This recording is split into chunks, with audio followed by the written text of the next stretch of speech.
Since the 1970s and the rise in oil prices, the North Sea had become a vast field of oil platforms that had sprouted like weeds. But the platforms were getting old. How could they be disposed of? Shell was the first company to face the problem, and they had a very simple answer. They would send them to the bottom of the sea. The oil companies intended to dump into the environment facilities that were a size comparable to the Eiffel Tower. Waste going into the sea, the prospect of direct confrontation, it was too good an opportunity. Greenpeace once more launched the Zodiacs. A fierce battle began to occupy the Brent Spar platform. So from the helicopter, we could look down and we saw all these little inflatables crisscrossing around the water with the water cannons pointing at them. Once again, tragedy was only just avoided.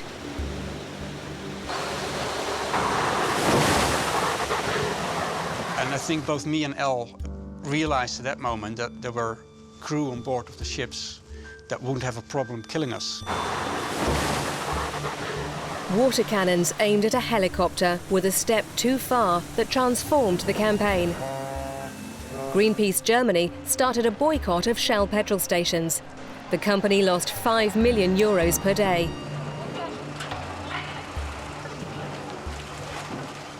Finally, after a trial of strength lasting 6 weeks, Shell gave in. The platform would be towed to Norway. Greenpeace had won, but this victory was marred by one error. The amount of oil left on the platform was less than the figures Greenpeace had given to the press. And there was a mistake in the sampling. The sampling was not adequately supervised. We honestly went out and said, we have made an error. We've made a sampling error. But the fact remains that chemicals or not, had there been absolutely no chemicals on the Brent Spar, we would have opposed it being dumped. It didn't matter that Greenpeace was right about the principle. Its credibility was seriously harmed. But events quickly gave it an opportunity to bounce back. France is going to restart nuclear testing. After wide consultation, I've taken this decision because I consider it necessary to the superior interests of our nation. Jacques Chirac's announcement of more French nuclear tests in the Pacific opened a new chapter in the war that had opposed Greenpeace and France for nearly 25 years.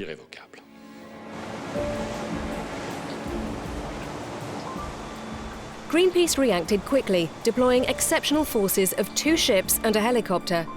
They headed for Mururoa.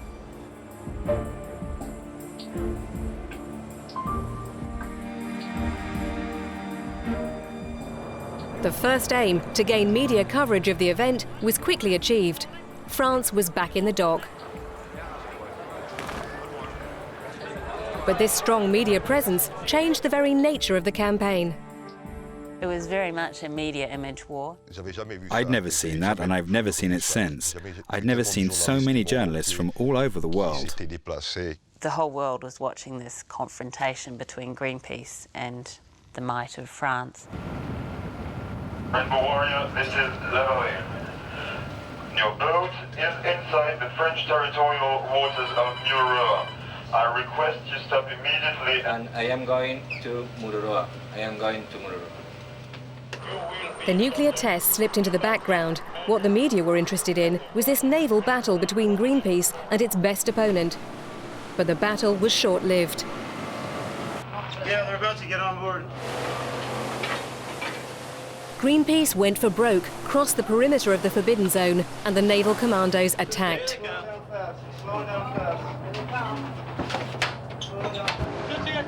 In 2 hours, Greenpeace lost its 2 ships and also the battle for pictures. It was the French Navy's video footage that showed the assault to the whole world. Greenpeace's footage couldn't be sent out.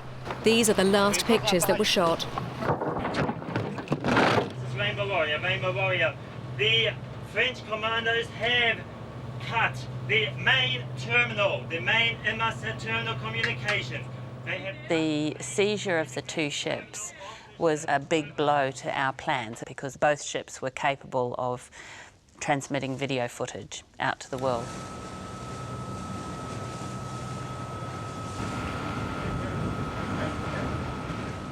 So in the sense that it didn't follow our plans, it was a failure. Certainement, Greenpeace aussi. Certainly, Greenpeace made mistakes, either through excessive arrogance sometimes or through naivety. So yes, we've seen a lot of backlashes. As soon as the naval battle was over, the media quickly left and France continued its underground blasting. Even though Jacques Chirac ratified the nuclear test ban treaty the following year, the doubtful effectiveness of the operation and the confiscation of equipment for several months led Greenpeace to reconsider its method of action in a rapidly changing world.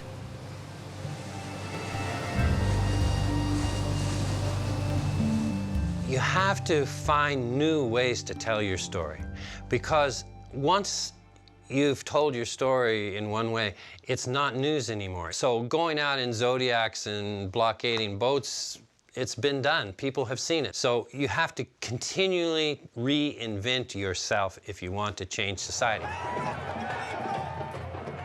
The World Trade Organization's summit in Seattle should have marked the advent of trade globalization.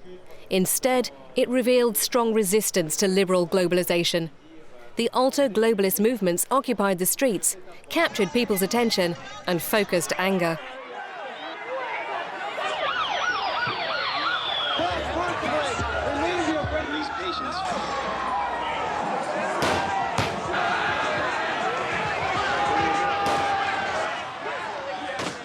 Greenpeace was present in Seattle, but in a very limited way, and working on specific technical topics, which were Greenpeace's field. The place of the environment in international trade, but it didn't establish itself in the movement at that time. Where is our constitutional rights? Give me my constitutional rights, and you have them too. We don't. Nobody does. Go home. Go home. Go home today. Unexpected violence broke out in Seattle, and the usual benchmarks were shattered. Ecology had to be integrated into the movements in international trade, in the same way as other non-market values, such as human rights or fundamental rights of workers.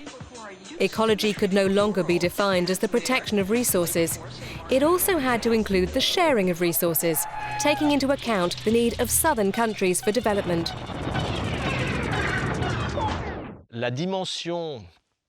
The north-south dimension of these problems wasn't part of the Greenpeace approach, but Greenpeace needed to position itself in relation to that movement.